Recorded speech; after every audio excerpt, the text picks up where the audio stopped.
বিসমিল্লাহির রহমানির রহিম। দেশ ও দেশের বাইরে থেকে যারা আমার ভিডিওটিকে দেখছেন সবাইকে আন্তরিক ধন্যবাদ ও সালাম।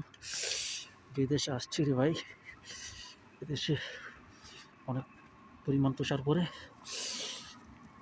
তুষার পড়ার আগে বৃষ্টি পড়ে, বৃষ্টি পড়ার পরে তুষার পড়ে, খুব শীতল আবহাওয়া, প্রচুর ঠান্ডা, -10, 15, 13 এরকম নিয়মিত তাপমাত্রা থাকে, যেটা আমাদের বাংলাদেশি ভাইদের জন্য সহ্য করা পসিবল না। তারপরে থাকতে হচ্ছে, কারণ প্রবাস করতে হবে। প্রবাস নামে চলখানা ইচ্ছা করো করা যায় না, প্রচুর ঠান্ডা।